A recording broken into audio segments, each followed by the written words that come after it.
Are you a Christian? I used to be a real atheist, like a Christopher Hitchens YouTube watching atheist lover. But as I started to move through my life and as I started to go from apolitical to a little bit more political and a little bit more aware of the cultural surroundings, I started to see evil around me that gave me a visceral reaction that I thought that I would have to go and explore. And then, I think you go deeper and deeper into that until you realize that there has to be a counter to the evil. There has to be an opposite force, and the opposite force has to be God. But I think the problem that I'm having with it, Jesse, and this is why I like to speak to religious people like yourself or Christians like yourself, is that I would feel like a liar if I said that I was a Christian, even though I have researched the story of Jesus and I'm very interested in the story of the Bible. I do think that there is a God. But if I was to sit here and call myself a Christian, I would feel like an imposter, if that makes sense to you. And why is that? Well, because first of all, I haven't lived the life of a Christian, and second of all, as somebody who used to be a devout atheist and somebody who is actively seeking some sort of spirituality and somebody who is deeply interested in it, that sense that I have inside me that it's something that I'm looking for makes me feel as though if I was to say that I'd found it, it would be just because I was looking for it rather than it actually happening to me. And I think that Christianity maybe is something that happens to you rather than something that you go and look for in a shop. Absolutely. So what is you said you haven't lived a Christian life. What is the Christian life? I think that a Christian life is, first of all, a life where you profess that you believe and that you genuinely believe in God and that you believe that Jesus was the Son of God and that you I guess you live the life and you really genuinely truly believe it in your heart and you go to church and you don't do sex, drugs, and rock and roll and all of those fun things. And that's not the life I've lived and far from it. And where did you get that false idea about that's a Christian life? Where did you get that from? Interesting that you think it's a false idea. Well, I mean, I guess that the a Christian life, when I think about it, is firstly, like I said, a life where you truly, truly believe that. So, uh, the Christians that I've spoken to, I went to a Catholic school, and the Christian people that I know tend to truly, genuinely believe, and it's a big part of their life. But they're not living a Christian life though. What makes you say that? Look how mean and nasty and insecure and angry they are.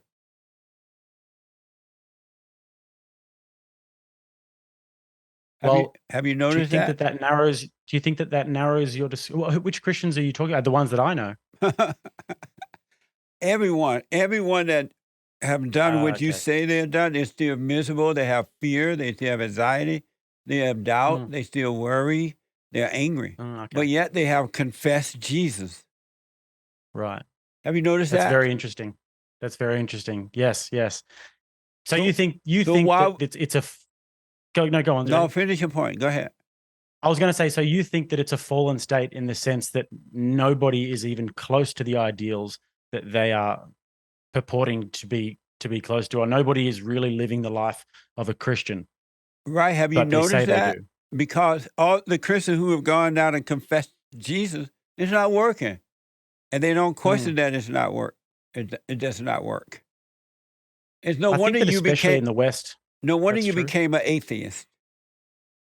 Oh, I mean, it's no wonder that I became an atheist because, especially growing up in Australia, it's a very liberal culture. And I think that once you let a little bit of water through, once the cracks start to emerge with liberality and this untethered sort of liberality that we have in the West, the dam is eventually going to break. And we're seeing that in our culture at the moment, especially in Australia. You grow up, and by the time you're like 14 or 15, porn is normal, and then having sex is normal. And um, all of the other sort of degenerate behaviors and taking drugs and this sort of stuff was all just sort of normal to me growing up. So I got to 25, 26, and then I've got to untangle all these ideas. And then I speak to somebody like you, and it gives me a different perspective on it all. But yeah, it's something that I've had to actively untangle as I've gotten older. Um, may I tell you what is to give you an idea of what it's like to live as a son of God? Yes, sir. I'd love to hear it. You got to completely let go. You got to let go of all your ideas about God, about yourself, about life itself. You got to let go and let life happen. And when your ideas have disappeared, you will become a son of God. You got to stop trying to make things happen and allow things to happen.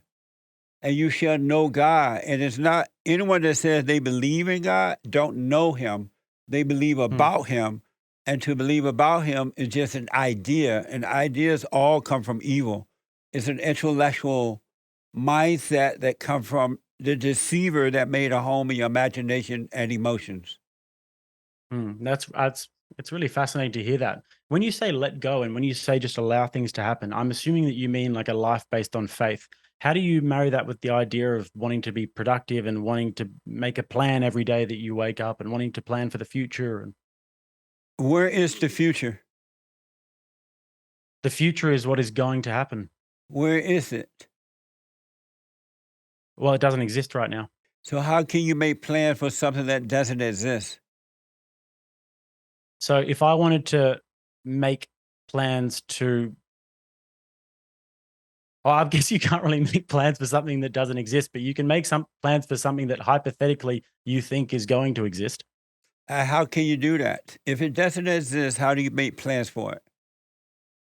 Well, then you can put steps in place today that you can physically do, and you can put them in place, and then down the line you can think that in this hypothetical place that we call the future, those plans will bear fruit. Have you ever done that? Yes, Have you noticed it did not work? I have noticed it did not work, and I have noticed it did work.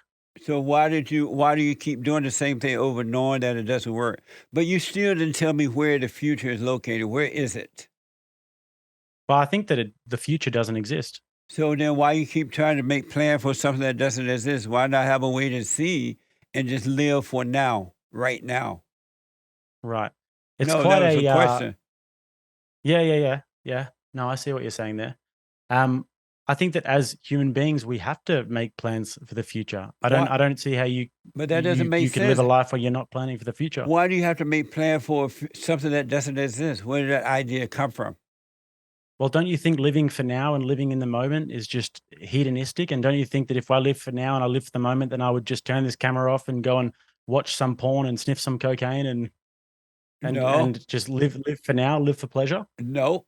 Don't you want to build something for the future? Where are you getting that idea from? That's what it means. Where did that idea just come from? Well, I mean, if you live, well, so when I live for the future, what I mean by that is that I'm planning for something in the future where I can see there being meaning and purpose in my life. But I tend to think that people who live for now and people who live for the pleasure of right now and for the moment um, tend to want joy in just in this moment right now. Where did you get the So idea of pleasure for the moment? Did I say that? no, Where did you no. get that from right now? Um, my subconscious. I mean, I guess. Um, it's a great question, Jesse. I mean, I'm not sure where that came from, but when I think, I guess probably the place that it came from was when I look around me and I see the people who I think are living for now and they're not planning for the future and they're not trying to make something of themselves in the present so that they can be the best version of themselves in the future and achieve things in life.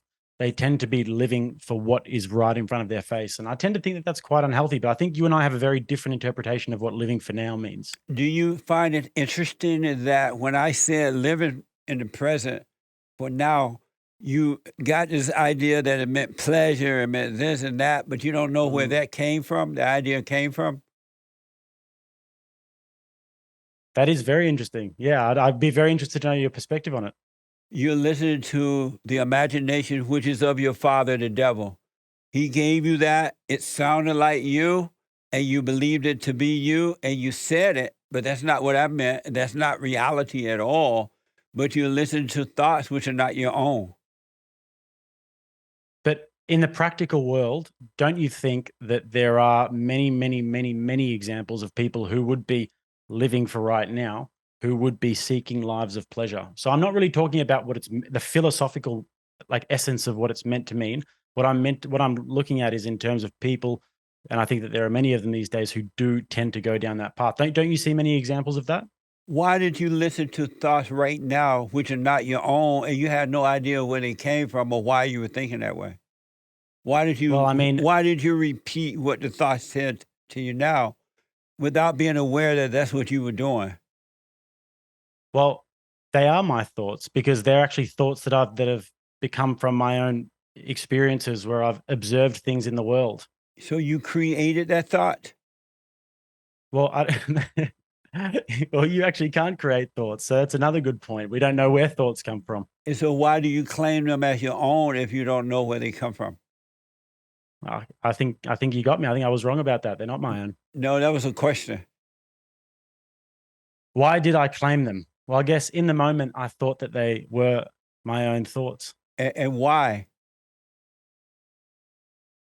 because the subjective life experience that led me to believe what I just said made me think that that train of thought was my very own. So now that you see that, what did you think about that right now? Well, well, what I think about it is that we don't know where thoughts come from. We actually are very, very unwise as to the nature of consciousness. So when you start paying attention to that and stop believing thoughts, Will I start paying attention to that and stop believing thoughts? That's a really, really good question. Yeah, that is something that I could work on. That's something that I should work on. if you want to be Definitely. free, you're going to have to stop doing that because you're listening to the Mm, devil.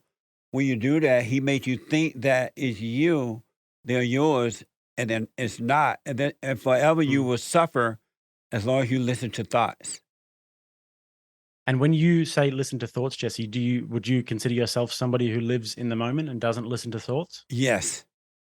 Yes. I And used what to is live, I lived in my have a imagination thought for a come long into your head? time. I'm sorry?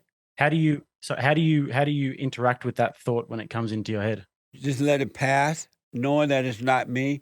Who would, and just let it pass like watching a movie and Mm. and just let it pass. But and so I'm sitting watching a movie and go from scene to scene and come to a commercial and come back. All I'm doing is observing and let it I think that's happen. really powerful. I'm I think that's sorry? really powerful. I think that's really powerful, Yeah. the ability to be able to do that. You Do you can if think you that the Gnostics, the modern day Gnostics and the mindfulness people and the atheists who talk about mind control are religious without knowing it? repeat that. Do you think the modern day Gnostics and the atheists who talk about like mind control and talk about mindfulness and all of that sort of thing, do you think that they are religious in nature but don't really know it? I'm not sure. I don't know enough about them to comment on that. So just I'd say let me give you a quick example. There's a lot of people who really focus on things like yoga and mindfulness and meditation, but they're atheists, but they're spiritual, they'll call it. And they're all about mindfulness. And what you've just described to me actually really reminds me of what they say in terms of seeing thoughts, allowing them to pass by, recognizing them. And it's a very modern. You wouldn't consider it this, but it's been sort of repackaged in the modern atheist sort of yoga world. I'm just not. I'm gonna have to interview some so I can get a better understanding. So I'll look into that. I'm not sure about that. Hmm. Let me ask: Sure. how do you think that you see what I'm saying? You saw that those thoughts. Once we had this, you saw that the thoughts were not your own. How were you able to see that? Well, I think it's a really, really deep, deep idea that you just brought up because it's something that we all sort of battle with. I think that we all struggle with the anxiety of the future and we all struggle with the depression of the past. Yeah, And all of these are just thoughts that are happening. And if we're living in the future or we're living in the past, then yeah. it's quite like it is a hell to be in at times. And when I say that I'm building for the future, you might interpret it as, being in that constant state of anxiety where there's just thoughts Yeah. intruding on me the whole time. Does it make sense that those thoughts are not your own? It would it I think that it's an interesting question because when you say not your own, what else could they possibly be? Because they're manifesting themselves within me. So does that make them mine or were they given to me? They're given to you, but not from God and not from you, from your father, the devil. And when you say the devil, do you mean So I'm interested to know what you mean by this. Do you see the devil as like a sort of a being, or do you see the devil as the opposite to God in something that's omnipotent or omniscient and that is just a force? He is a spiritual being, evil being, and he makes a home in your imagination. And all angry people and is living by that, and that's why they have fear, because that is the nature of their father, the devil. Hmm. I appreciate your honesty. And does it make sense? It does. Yeah, it And why does. does it make sense to you?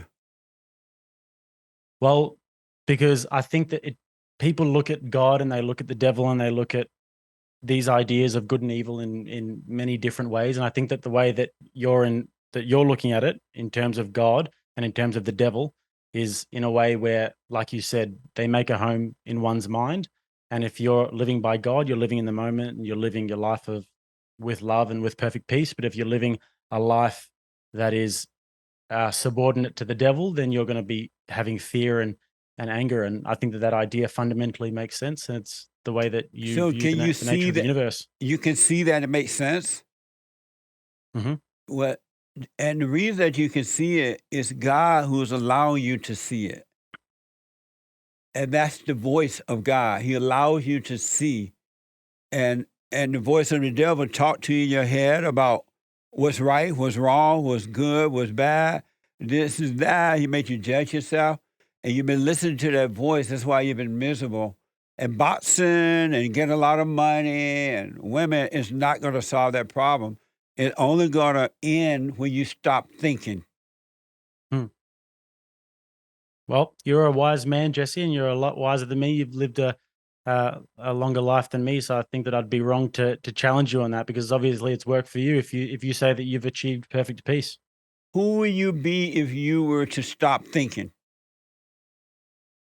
stop thinking. Yes.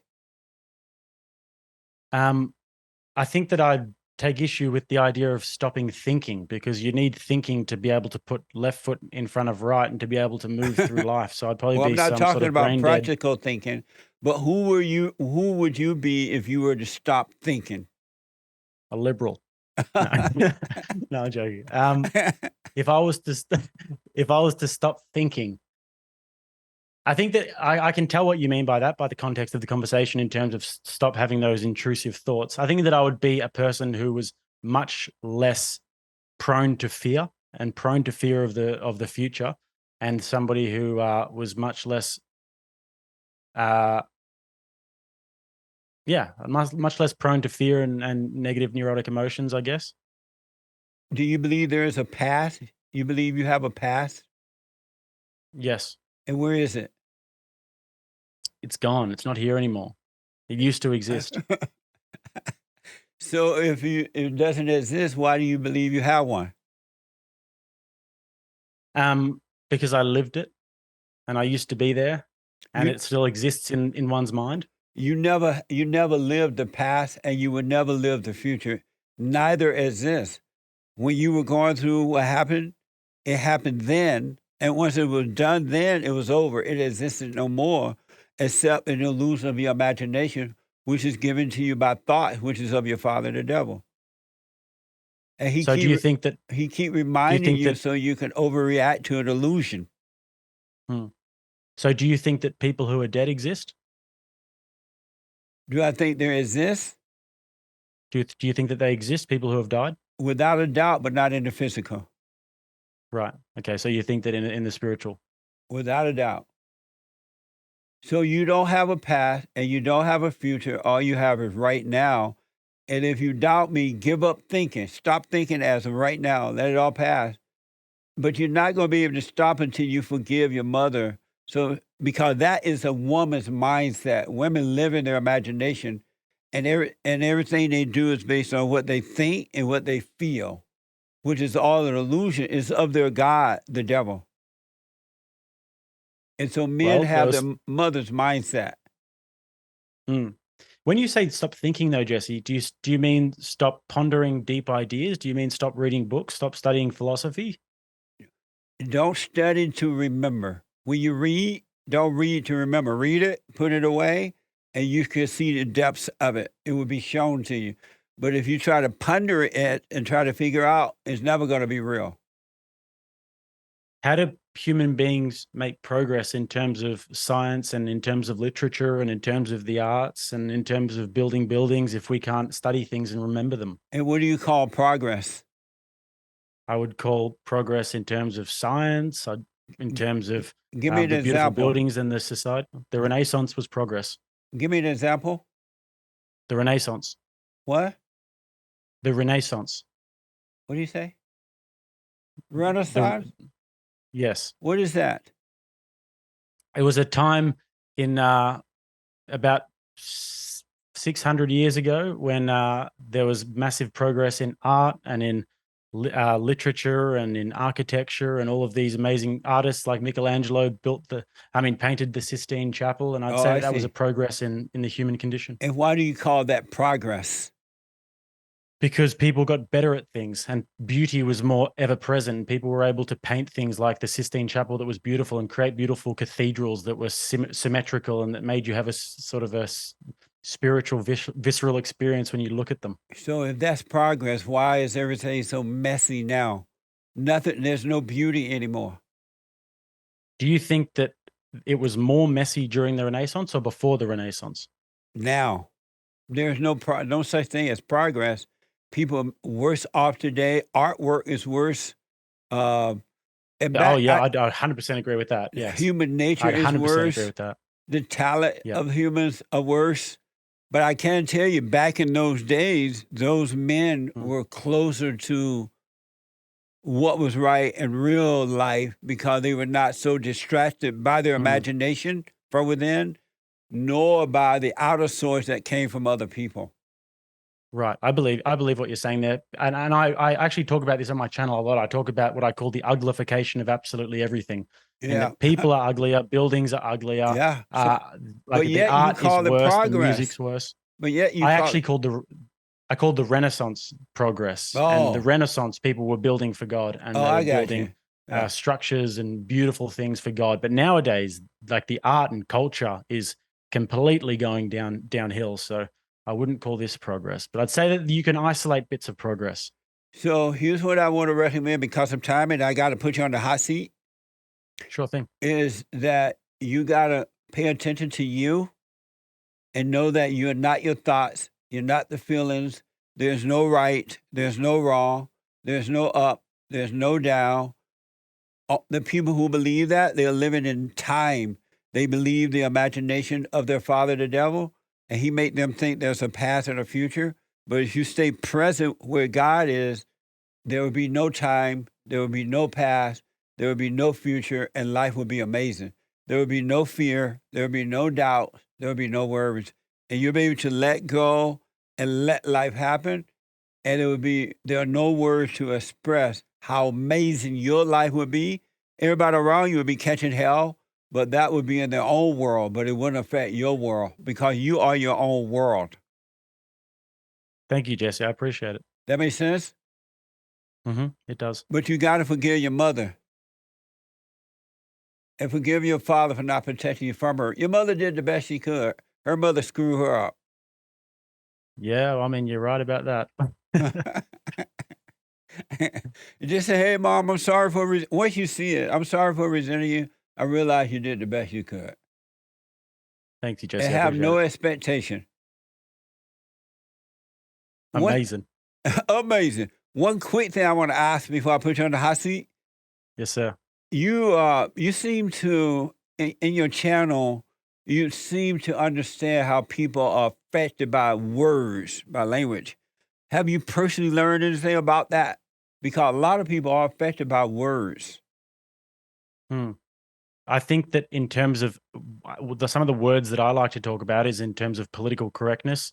That's one word, correct. So everyone thinks it must be correct. In terms of woke, people think that it must be awake. People think of social justice. They like justice. They don't like injustice. So I think that there's a lot of plays on words happening in our society today that are very Yeah. damaging. But also, if you do understand words and literature and you can observe that in the moment, as I'm sure you can, Jesse, then that is a very powerful thing. When you overcome the imagination, you will overcome words, and it will be amazing. Hmm. I know. I see what you're saying there, and words can be very powerful if you don't overcome them. Absolutely. And people can try to destroy you with words, but if you can overcome words, they cannot affect you at all. That's a beautiful thing to say. I think everyone should listen to that. Amazing.